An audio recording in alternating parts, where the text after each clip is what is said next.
Bismillahirrahmanirrahim. Assalamualaikum warahmatullahi ta'ala wabarakatuh. Alhamdulillah alladzi ja'alal ilma bita'allumi wa arsala lita'liminal anbiya wassalatu wassalamu ala asyrafil anam wa ala alihi wa ashabihil kiram. Rabbi israh li sadri wa yassir li amri wahlul 'uqdatam min lisani yafqahu qawli. Subhanaka la ilma lana illa ma 'allamtana innaka antal alimul hakim.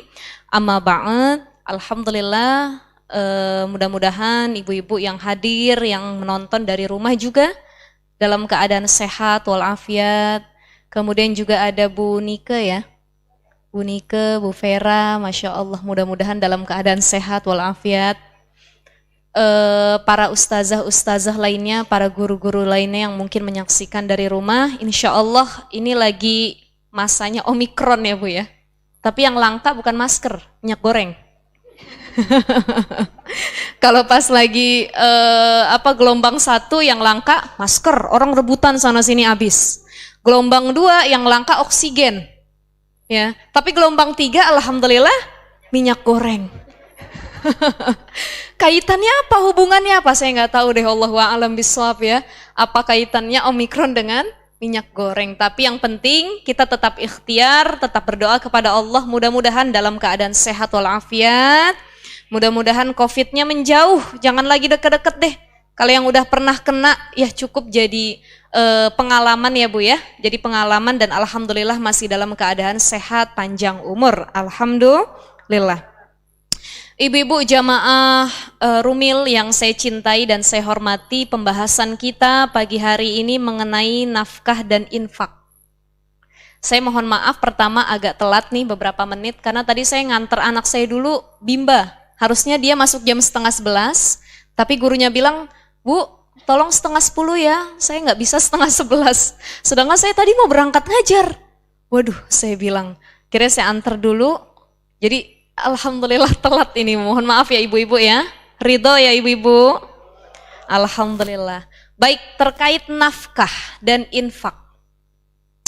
Nafkah ini adalah salah satu hal yang dikhususkan bagi keluarga dan kerabat aqarib, orang-orang terdekat. Beda dengan infak.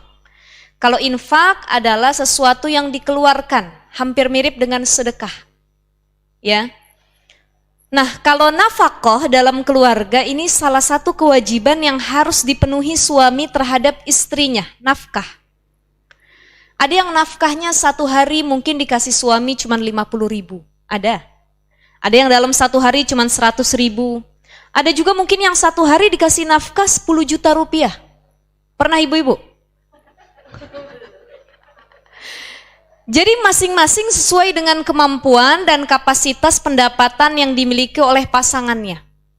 Nafkah ini adalah bentuk tanggung jawab suami kepada para istrinya atau kepada istrinya. Jadi di sini sudah sepakat para ulama ya, ajma'atil ummah ala anna shadaqah 'alal aqarib afdol. Bahwasanya sedekah itu bimana ay an-nafaqah al-infaq. Bahwa sedekah atau nafkah itu paling utama diberikan kepada aqarib. Aqarib ini ai bimana az-zaujah. Jadi ada tingkatan nafkah ya. Di sini disebutkan,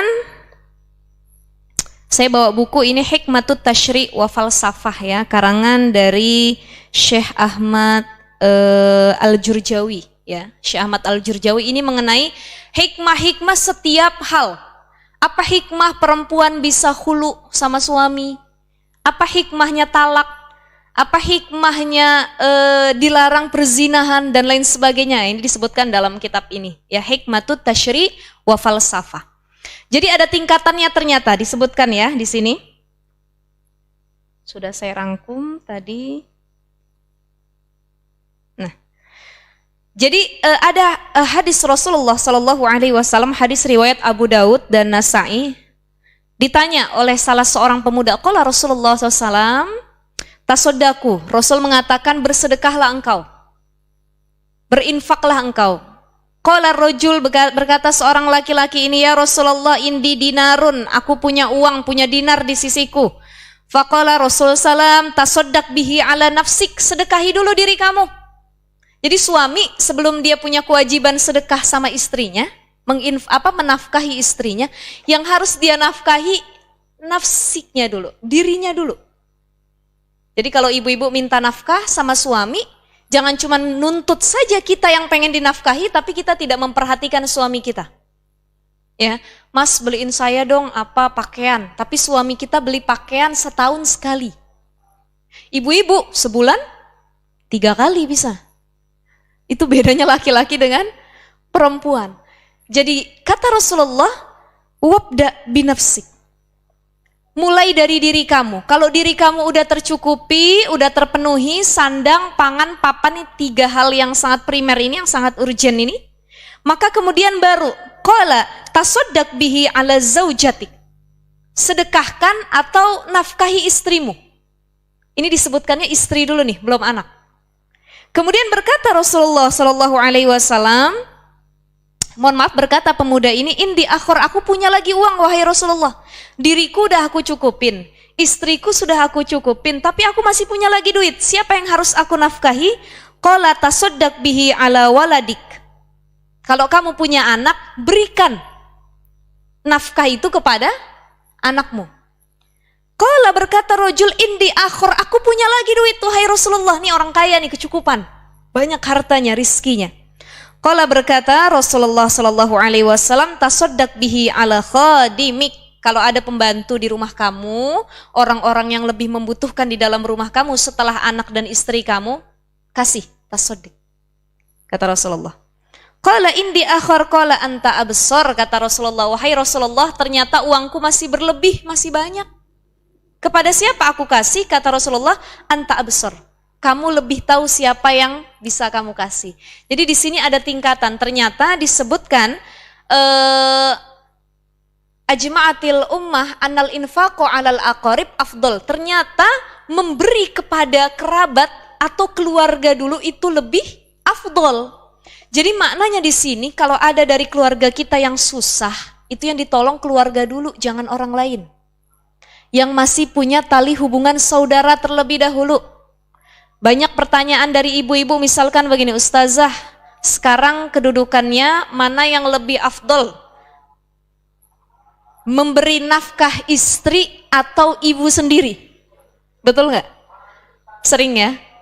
Jadi setiap rumah tangga itu Allah uji, Allah coba. Ada yang suaminya baik, istrinya baik, mertuanya kagak baik. Ada? Ikut campur aja. Ya, ngurus anak ikut campur, keuangan keluarga ikut campur, bahkan pembangunan rumah ikut campur. Ini terkadang perceraian ini timbul karena salah satunya faktor dari orang-orang ketiga. Di antaranya ada mertua juga.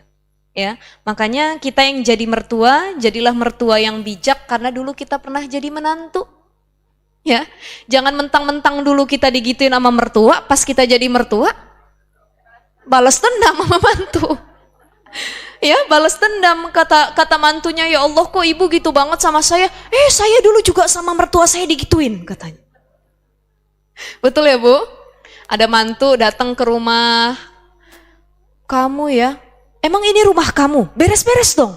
Bu, saya kan baru ngurus anak, capek. Saya dulu ke rumah mertua saya juga digituin. Hati-hati kamu, katanya. Nah ini nih yang salah kita harus lebih bijak. Jadi mertua, jadilah mertua yang bijak. Jadi menantu pun jadi menantu yang bijak. Karena kelak kita bakal jadi mertua. Jadi orang tua yang harus dihormati bukan hanya orang tua kandung kita, tetapi juga mertua. Jadi salah satu keberhasilan perempuan itu dalam 3 hal. Pertama, ketika dia berhasil menjadi seorang istri yang salihah, zaujatan muti'atan. Yang kedua, ketika dia berhasil menjadi madrasatul ula, sekolah yang berhasil mencetak generasi peradaban yang hebat, solih-solihah. Dan yang ketiga, ketika dia menjadi anak yang berbakti, baik kepada orang tua kandungnya maupun kepada mertuanya. Jadi orang tua ini ada 3. Ya, terbagi 2, ada orang tua sabab, ada orang tua nasab. Orang tua nasab 1, yang ngandung kita, melahirkan kita, membesarkan kita, ngasih makan kita, ini orang tua nasab. karena hubungan kandung, sedarah.